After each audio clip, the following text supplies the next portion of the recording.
believe we're actually here?" I whispered to Sarah as we stepped into our villa overlooking the pristine beaches of Bali. "It's beautiful," she replied, but her eyes were already scanning her phone screen instead of taking in the breathtaking sunset. I wrapped my arms around her waist from behind. "Mrs. Henderson, I love the sound of that." "Jake, stop! You're being cheesy." Sarah pulled away gently, her fingers still typing rapidly. "Come on, we just got married 3 days ago. I'm allowed to be cheesy with my wife." I tried to catch her attention, but she was completely absorbed in whatever conversation was happening on her screen. "Sorry, babe. Work stuff. You know how it is." I didn't know how it was. We were on our honeymoon. Work should have been the last thing on her mind, just like it was on mine. But I chalked it up to wedding stress. Planning our dream wedding had been exhausting for both of us. "Remember when we first met at that marketing conference?" I asked, unpacking our suitcase. "I thought you were way out of my league." "Mm-hmm." Sarah's response was distracted, automatic. "You were wearing that red dress, and I spilled coffee all over myself trying to work up the courage to talk to you." "Right, yeah." Another buzz from her phone, another immediate response from her. I paused, watching her. "Sarah, can we maybe put the phones away for tonight? It's our first night as a married couple in paradise. Just give me 5 more minutes, okay? This is important." Important. More important than us, apparently. But I pushed down the disappointment. Sarah had always been ambitious, driven. It was one of the things I loved about her. Her dedication to her career was admirable, even if the timing felt off. "I'm going to call room service and order something special for dinner," I announced. "Champagne, strawberries, the whole romantic pack. Age." "That sounds nice." She didn't look up. I spent the next 20 minutes planning our perfect evening, imagining how surprised and happy she'd be. This was just the beginning of our beautiful life together. We'd have children someday, maybe a house with a white picket fence. Sarah would eventually realize that work could wait, that we had forever to build our careers, but only one honeymoon to celebrate our love. As I hung up with room service, I caught a glimpse of her phone screen over her shoulder. She was smiling at whatever message she'd just received. It was the first genuine smile I'd seen from her all day. "Good news from work?" I asked. She quickly turned the phone face down. "Yeah, something like that." Something twisted in my stomach, but I ignored it. I was being paranoid. This was Sarah, the woman who'd said yes when I proposed on the beach where we had our first date. The woman who'd cried happy tears when I slipped the ring on her finger 3 days ago. "Dinner should be here in an hour," I said, kissing the top of her head. "I'm going to shower and change into something nice." "Okay, baby." She was already looking at her phone again. I stood there for a moment, watching my wife of 3 days, and felt a strange hollowness in my chest. This wasn't how I'd imagined our honeymoon starting. But tomorrow would be better. Tomorrow, she'd remember that we were here to celebrate us, not to handle work emergencies that couldn't possibly be more important than the beginning of our marriage.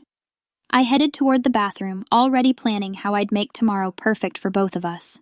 The sound of the shower running filled our villa as I sat on the bed, finally relaxing for the first time since we'd arrived. Sarah's phone, which she'd left on the nightstand, buzzed with an incoming message. I glanced at it without thinking, the way you do when you're married and privacy feels less important than it probably should. The preview showed a contact labeled M and words that made my blood freeze. "Missing you already. Can't wait until you're free from this charade." My hands started shaking. Charade? I picked up the phone, my heart hammering against my ribs. The message thread stretched back months, hundreds of messages between Sarah and this M person. Jake is so clueless, it's almost sad. "How much longer do you have to keep this up?" "Just need to get through the honeymoon, then I can start the divorce process. A year should be enough to get half of everything." I scrolled up, each message hitting me like a physical blow. Photos, intimate photos, messages about secret meetings, about how much they missed each other, about plans for when Sarah was free. I can't believe I have to pretend to be happy about marrying him tomorrow. That message was sent the night before our wedding. The night before I stood at that altar, thinking I was the luckiest man alive. "Once this is over, we can finally be together properly. Marcus." Marcus. I knew that name. Sarah's former colleague, the one she'd mentioned casually a few times, the one she'd claimed was just a friend when I'd noticed his name pop up occasionally. My vision blurred as I kept reading. They'd been together the night before our rehearsal dinner. While I was at home, nervous and excited about our future, she was with him. While I was writing my vows, pouring my heart onto paper, she was planning how to destroy me. The sex with Jake is boring anyway. Can't wait to never have to ache it again. I dropped the phone like it was on fire, stumbling to the bathroom door. The shower was still running. Sarah was in there, washing off the lies she'd been telling me for months, maybe years. I picked up her phone again, my hands trembling so violently I could barely hold it. There were photos from last week, from our engagement party, Sarah and Marcus, together, while I was mingling with our guests, thanking people for celebrating our love. The bathroom door opened. "Jake, what are you doing with my phone?" I looked up at my wife, water dripping from her hair, a towel wrapped around her body. She looked beautiful. She also looked like a complete stranger. "Who's Marcus?" My voice came out as a whisper. Sarah's face went white. "Jake, I can explain." "Explain what? Explain how you married me 3 days ago while planning to divorce me for money? Explain how you've been screwing your ex-colleague while I was planning our future? You went through my phone?" Her voice was sharp, defensive. "That's a violation of my privacy." I laughed, a bitter sound that didn't feel like it came from me. "Your privacy? Sarah, we're married, and apparently that means nothing to you." She grabbed for the phone, but I held it away from her. "Jake, you don't understand." "I understand perfectly. You married me for my money. You never loved me. This whole thing, our entire relationship, was a lie." "That's not true." "Then explain this." I read from the phone. "Jake is so pathetic. He actually thinks I love him. Once I get what I need from this marriage, Marcus and I can finally be together properly." Sarah's face crumpled, but I felt no sympathy, only a crushing, overwhelming emptiness where my heart used to be. "How long?" I asked quietly. "Jake, how long have you been cheating on me?" She wrapped her arms around herself, suddenly looking smaller. "It's not what you think." "How long?" Since we got engaged." The words hit me like a sledgehammer. 18 months. You've been lying to me for 18 months. It wasn't supposed to happen this way. I do care about you, Jake. You just wanted my money more than you wanted me." Sarah started crying, but all I could think about was how she'd cried happy tears when I proposed. Had those been fake too? Had everything been fake? I looked at my wife of 3 days, the woman I'd thought I'd spend my life with, and realized I didn't know her at all. "Sarah, sit down." My voice was steady, which surprised me. Inside, I felt like I was falling apart, but somehow I sounded calm. "Jake, please, let me explain." She clutched her towel tighter, tears streaming down her face. "Explain what? That our entire marriage is a fraud?" "No, it's not like that. I made a mistake, okay? Marcus and I, we have history, and when I got scared about the wedding, Scared about the wedding? I held up her phone. "These messages go back over a year, Sarah. This isn't wedding jitters. This is calculated deception." She sat on the edge of the bed, as far from me as possible. "You're taking everything out of context." "Am I? Let me read this one again." I scrolled through her messages. "Tell me again how you're going to make Jake pay for stealing you from me." And your response? "Don't worry, baby. He'll fund our real life together. I just need to play the loving wife for a little while." I was angry when I wrote that. It doesn't mean anything. It means everything, Sarah. It means our wedding was a performance. It means every time you said you loved me, you were lying. She was sobbing now, her whole body shaking. "I do love you, Jake. Maybe not the way you want me to, but I care about you. You're a good man. Just not good enough to be faithful to. It's not about you not being good enough. It's about me and Marcus having something you and I don't have." Her honesty cut deeper than her lies had. "What do we have then? What was the point of marrying me if you're in love with someone else?" Sarah wiped her eyes, and for a moment I saw a flash of the calculating woman from her text messages. "You're stable, Jake. You're successful. You can provide the kind of life I want." So, I'm your meal ticket. That's not... She stopped herself, realizing she'd already said too much. Were you ever going to tell me? I was going to end things with Marcus after the wedding. I was going to try to make our marriage work. But you didn't end things with him. You've been texting him all day. You were with him the night before our rehearsal dinner. How do you know that? Because I read every single message, Sarah. I know he picked you up at 7. I know you told me you were having a girls' night with your sister. I know you had sex with him in his car before going to his apartment. Her face crumpled again. Jake, I know you laughed about how excited I was for our wedding. I know you made fun of the vows I wrote. I know you called me pathetically romantic and said you'd have to pretend to be touched by my speech. Stop. I know you plan to divorce me in a year and take half of everything. I know you've been researching my assets and my investments. I know you screenshot my bank statements and sent them to Marcus. Please stop. And I know, my voice finally cracked, that you never loved me. Not once. Not even a little bit. Sarah looked up at me, her eyes red and swollen. Jake, I'm sorry. I'm so sorry. I never wanted to hurt you this badly. But you were perfectly fine hurting me a little bit. You were okay with lying to me every single day as long as I didn't find out? I thought maybe I could learn to love you the way you deserve, while you were still sleeping with Marcus. That would have stopped. When?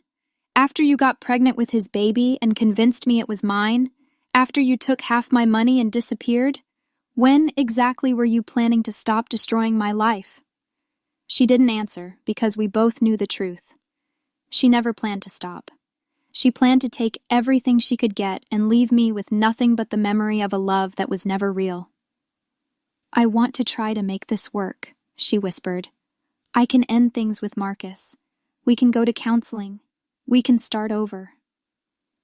I stared at my wife, this woman I'd thought I knew, and felt nothing but emptiness where my love for her used to be. Sarah, you married me under false pretenses. You committed fraud.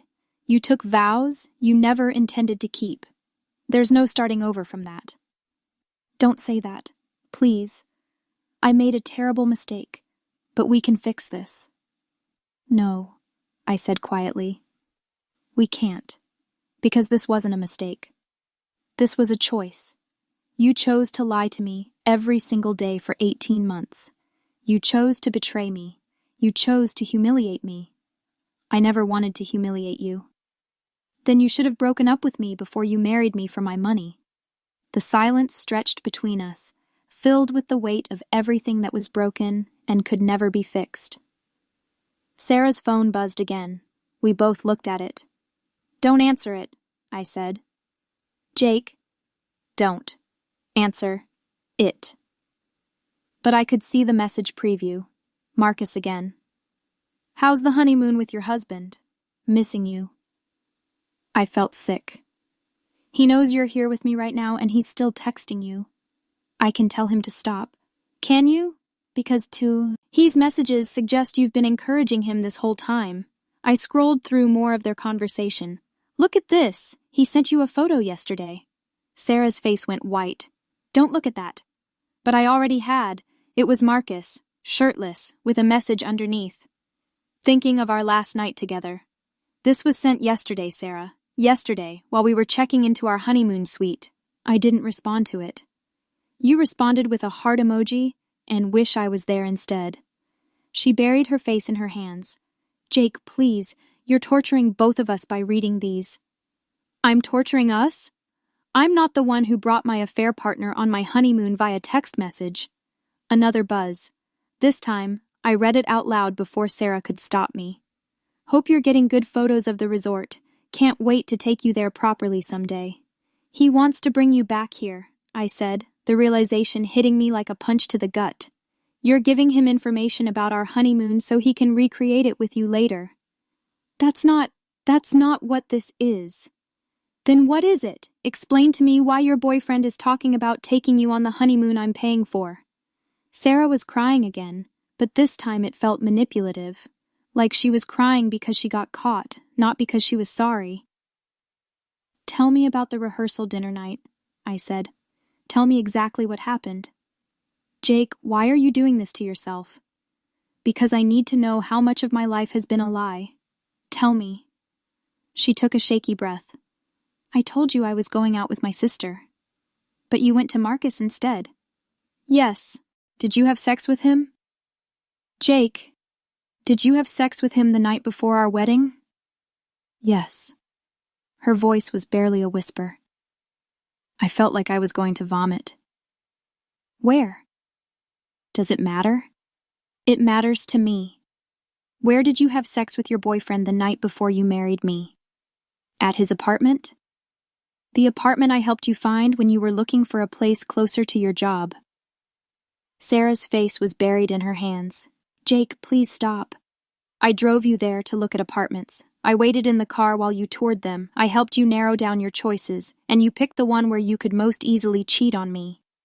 It wasn't like that. What was it like, Sarah? Paint me a picture. What was it like having sex with Marcus the night before you promised to love, honor, and cherish me? You're being cruel. I'm being cruel? Sarah, you destroyed me. You took everything I believed about love, about us, about my future, and you destroyed it. And you think I'm being cruel by asking questions? Her phone buzzed again. Another message from Marcus, this one with a photo attachment. Don't, Sarah said, reaching for the phone. But I'd already opened it. It was a photo of Sarah, taken in what looked like a hotel room. She was wearing the lingerie I'd bought her for our wedding night. The timestamp showed it was taken 2 days ago, the day we flew to Bali. You were with him 2 days ago, I said, my voice flat. You wore the lingerie I bought you for our wedding night, and you wore it for him. Sarah was sobbing uncontrollably now. Jake, I'm sorry, I'm so sorry. You were with him after our wedding, before our honeymoon. When exactly were you with him, Sarah? Give me a timeline. I can't. Give me a timeline, or I'm calling my lawyer right now. The morning we left for the airport, she whispered. I told you I was saying goodbye to my sister. But I went to see Marcus. I didn't know when I'd see him again, and You had sex with your boyfriend the morning of our honeymoon flight. Yes. I stood up, pacing to the window. Outside, couples were walking on the beach, holding hands, laughing together. Happy honeymooners, just like Sarah and I were supposed to be. How many people know? I asked. What? How many people know that our marriage is a joke? How many people know that you're cheating on me? Nobody knows. Marcus knows. His friends probably know. Who else? Jake, nobody else knows. Your sister knows. She's been covering for you. Sarah's silence was answer enough. Anyone else? No, just a few people. How many is a few? I don't know, maybe 4 or 5. 4 or 5 people knew that my wife was cheating on me, and nobody thought to tell me. 4 or 5 people watched me stand at that altar and make vows to a woman who was planning to destroy me, and they said nothing. I looked at Sarah, sitting on our honeymoon bed in her towel, and realized that I wasn't just married to a cheater. I was married to someone capable of a level of cruelty I'd never imagined possible. I spent the night on the couch while Sarah stayed in the bedroom. I didn't sleep. I just stared at the ceiling and felt something cold and hard forming in my chest where my heart used to be. By morning, I'd made my decision. Sarah, we need to talk, I said when she emerged from the bedroom, eyes swollen from crying. Jake, I've been thinking all night. I want to make this right. I'll do anything. Anything? Yes. I'll cut off all contact with Marcus. I'll go to therapy. I'll do whatever it takes to save our marriage. I nodded slowly. Okay. Let's start with this. I want you to call Marcus right now and tell him it's over. Relief flooded her face. Okay. Yes, I can do that. Put it on speaker. What? Put it on speaker so I can hear what you say to him. Sarah hesitated. Jake, I don't think that's necessary. Sarah, you've lied to me about everything for 18 months. I'm not taking your word for anything anymore. Call him. On speaker. Now. She picked up her phone with shaking hands and dialed Marcus's number. It rang twice before he answered. Baby, how's paradise? Is your husband treating you well? His voice was mocking, cruel. Sarah glanced at me. Marcus, I need to talk to you about us. What about us? Are you somewhere private? Can you video chat? No, I can't. Marcus, I think we need to take a break. Silence. Then, a break? Sarah, what's going on? I think I need to try to make my marriage work. Marcus laughed. Your marriage? Sarah, we talked about this. You're playing a part for a year, then you're free. Don't let 3 days of playing house mess with your head. I'm not playing house. I'm married. To a man you don't love. To a man you're using for his money. Sarah, what's really going on? Are you having second thoughts about our plan? I watched Sarah's face as she realized Marcus was revealing everything while I was listening. Marcus, I can't do this anymore. Can't do what? Can't take his money like we planned? Can't divorce him and come be with me? Sarah, we've been planning this for over a year. You can't back out now. I have to go. Wait, Sarah, are you with him right now? Is Jake listening to this? Sarah looked at me, panic in her eyes. Sarah, answer me. Is your husband listening to this conversation? She hung up. The silence stretched between us. I could see her mind working, trying to figure out how to spin what we'd both just heard. Well, I said finally, that was enlightening. Jake, he's exaggerating. We never had a real plan. Sarah, stop. Just stop lying. I hear him. You two planned this. You married me specifically to divorce me and take my money. That's not... It's exactly what it is, and now I know what I'm going to do about it. What do you mean? I pulled out my laptop and opened it. I'm going to document everything, every message, every lie, every detail of your fraud. Fraud? You married me under false pretenses. You committed marriage fraud. That's a felony, Sarah. Her face went white. You can't prove that. I can prove all of it. Your phone has 18 months of evidence. Your messages with Marcus detail your entire plan. You literally discussed how much money you expected to get from divorcing me. I started taking screenshots of her messages, organizing them chronologically. What are you doing? I'm building a case. I'm documenting your fraud so I can protect myself legally. Jake, please don't do this. We can work this out privately. Privately? Sarah, you humiliated me privately for 18 months. You made me look like a fool to everyone who knew about your affair. You let me stand at that altar and make vows to someone who was actively planning to destroy me. I never wanted to destroy you. You wanted to steal from me. Same thing. I continued taking screenshots, each message adding to the mountain of evidence against her. If you do this, it'll ruin my life. I looked up at her. Sarah, you already ruined my life. You just didn't think I'd find out. I can make this right. I can pay you back anything you spent on the wedding. You can't pay me back the 18 months of my life you stole. You can't pay me back the love I wasted on someone who was never real. Sarah started crying again, but I felt nothing. No sympathy, no regret, no second thoughts. I trusted you, I said quietly. I loved you more than I've ever loved anyone. I would have given you anything you asked for. All you had to do was be honest with me. I know, and I'm sorry. You're not sorry you did it. You're sorry you got caught.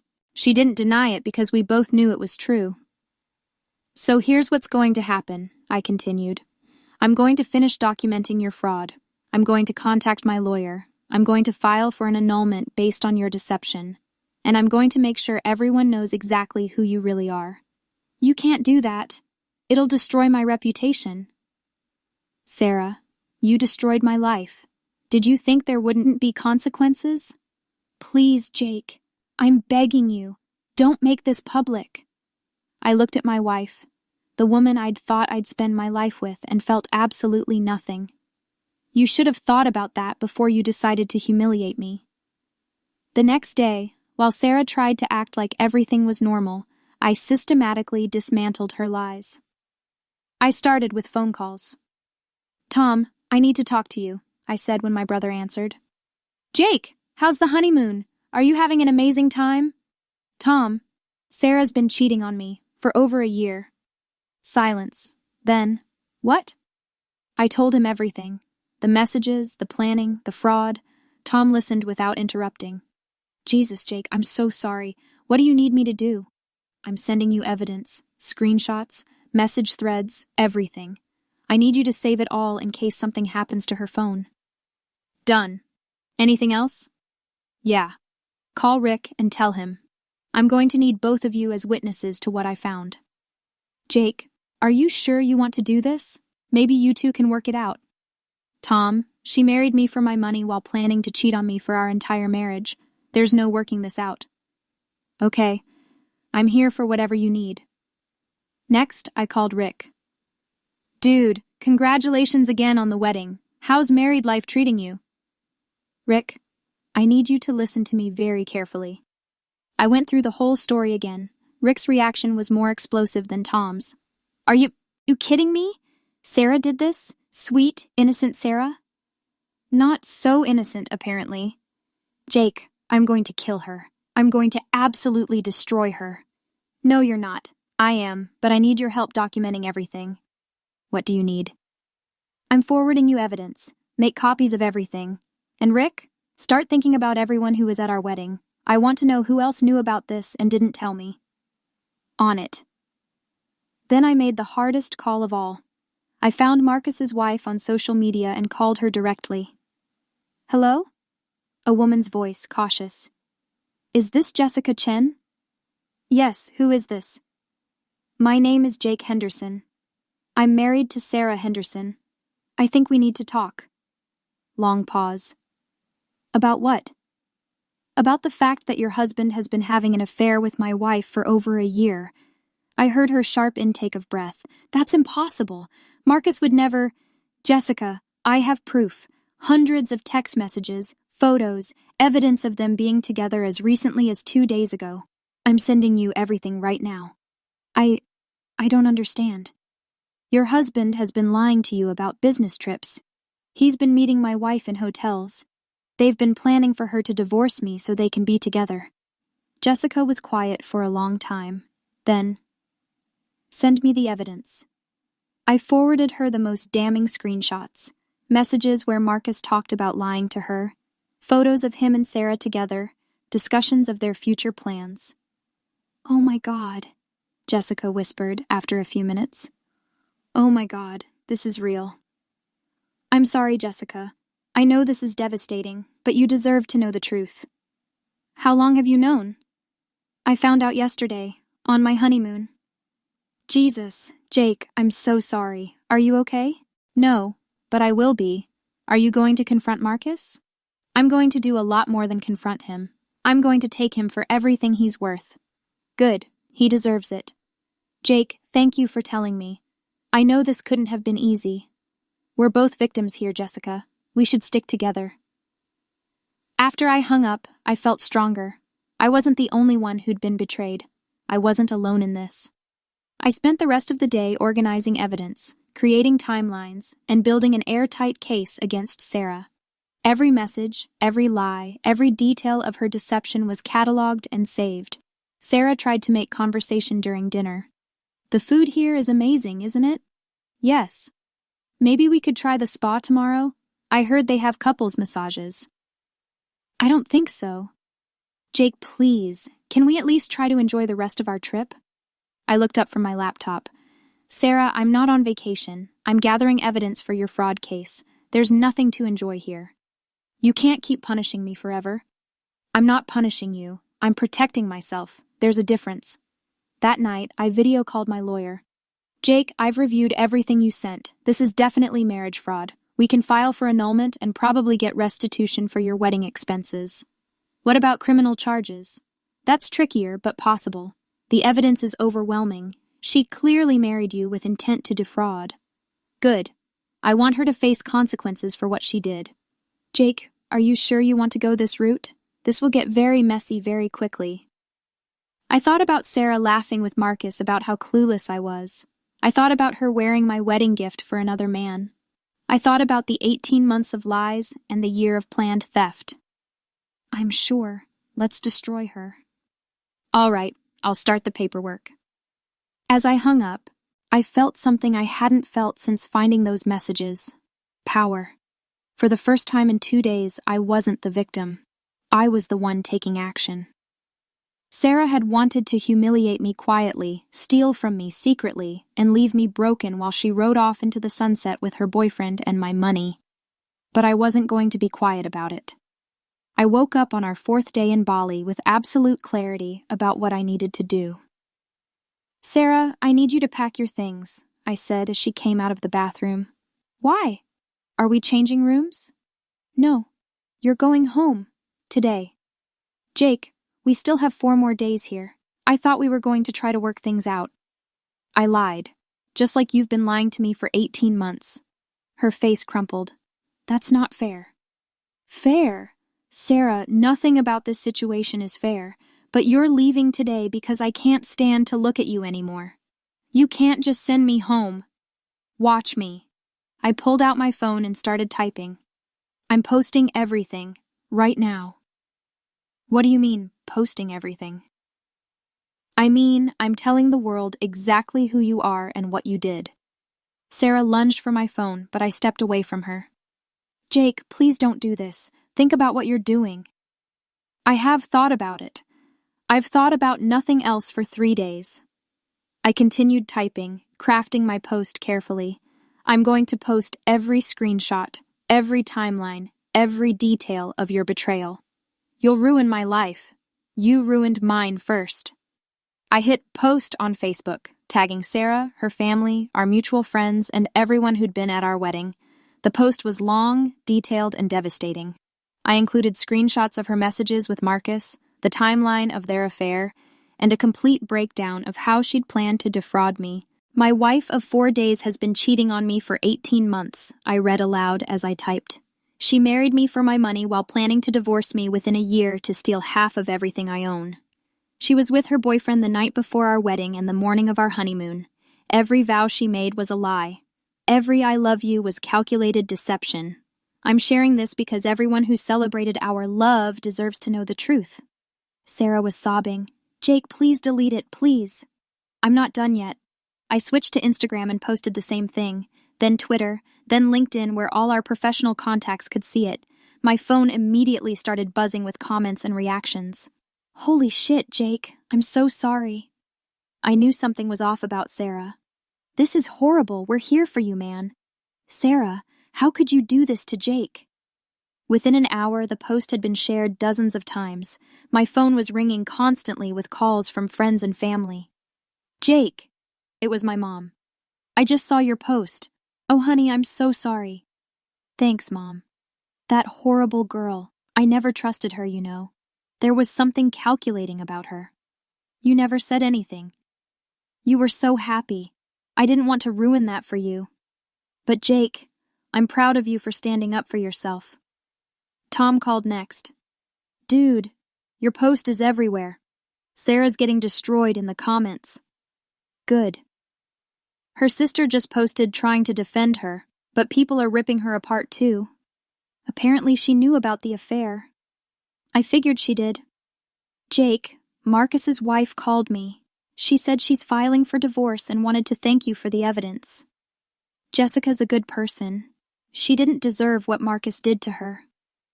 My phone buzzed with a call from Sarah's mother. "Jake, what you posted about Sarah isn't true. She made a mistake, but she loved you. Mrs. Patterson, I have 18 months of evidence that proves otherwise. Your daughter married me for my money while cheating on me.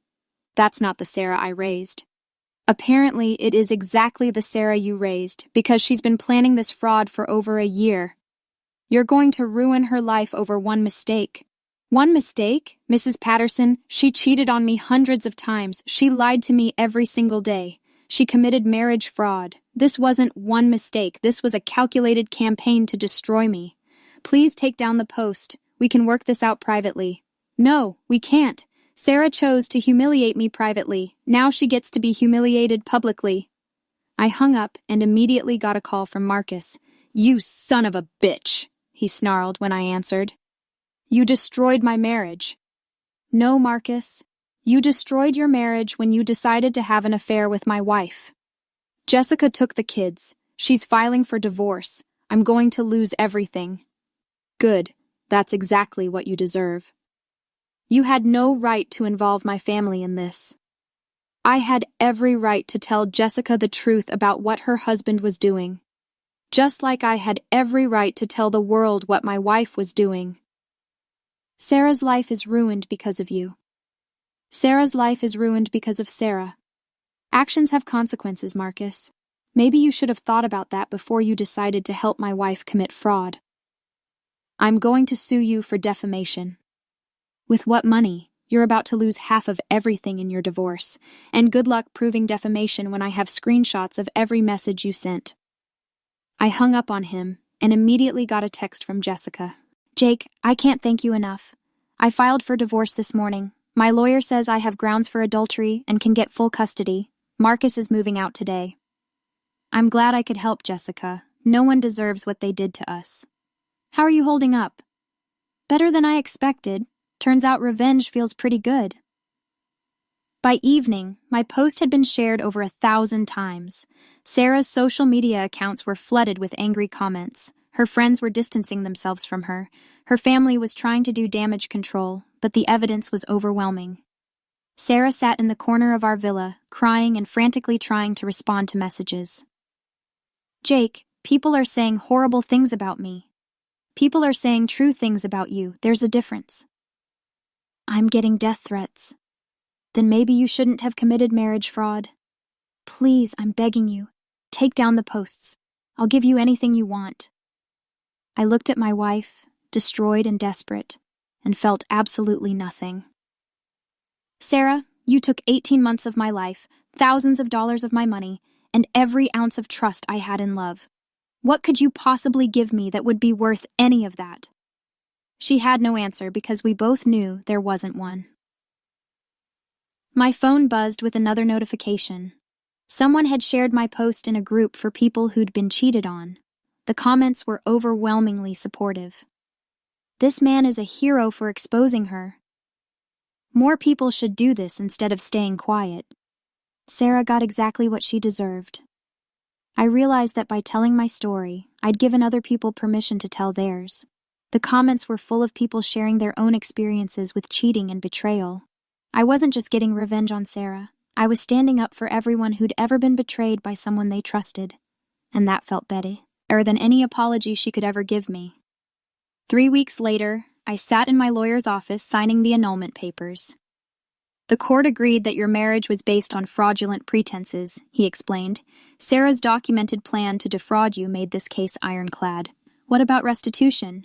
She's agreed to pay back the full cost of the wedding, plus your honeymoon expenses. She's also waiving any claim to marital property. And the criminal charges? The district attorney is reviewing the case. Marriage fraud is a serious crime, and your evidence is compelling. I signed the final document and felt a weight lift off my shoulders. Legally, my marriage to Sarah had never existed. My phone buzzed with a text from Tom. Marcus got fired. His company saw your post and realized he was having an affair with a former colleague. Apparently that violates their ethics policy. Another text, this one from Rick. Sarah moved back in with her parents. Word is she can't find a job because your post shows up when employers Google her. I should have felt guilty about destroying 2 lives so completely, but I didn't. Sarah and Marcus had made their choices. They'd decided that their desires were more important than the people they'd promised to love and protect. Now they were living with the consequences. My phone rang. It was Jessica. Jake, I wanted to call and thank you again. The divorce was finalized yesterday. How are you doing?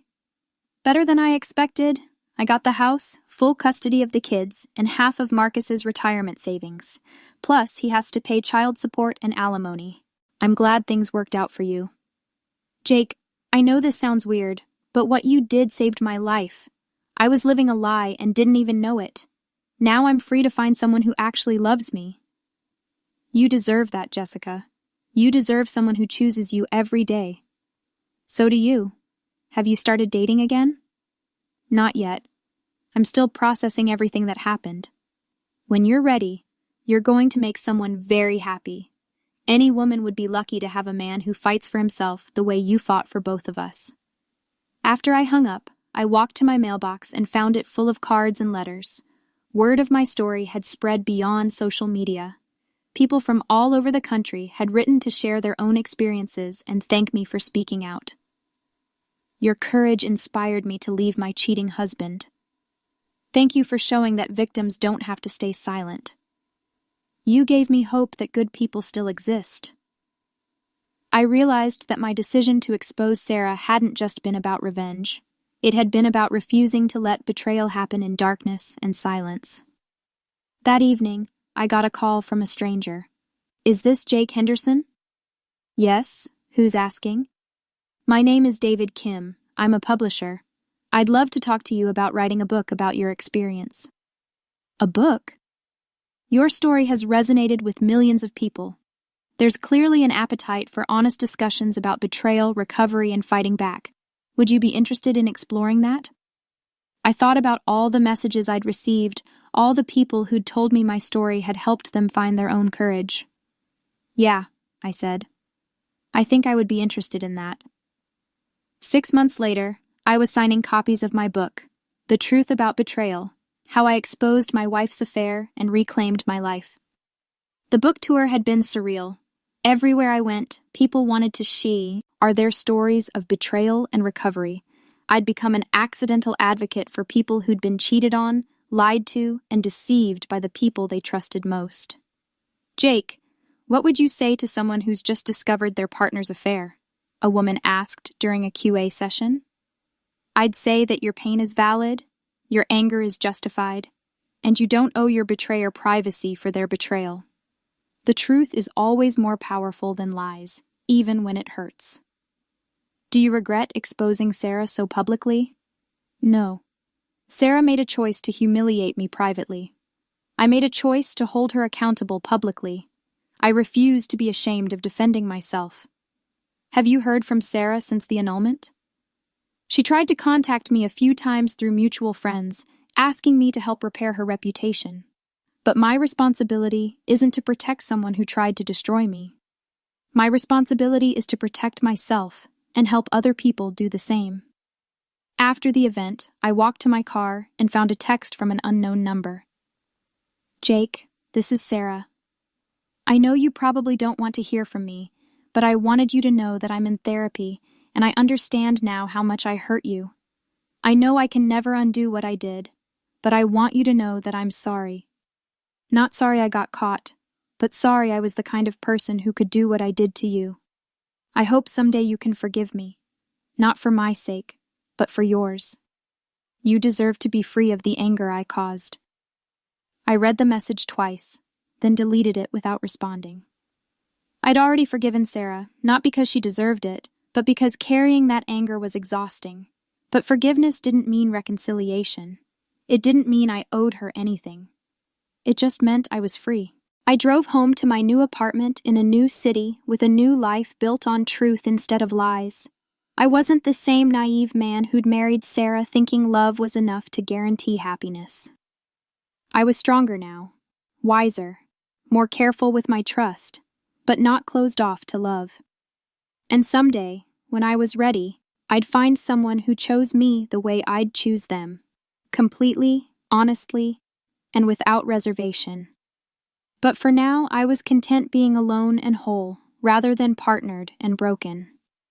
The truth had set me free, and I was never going back to living a lie.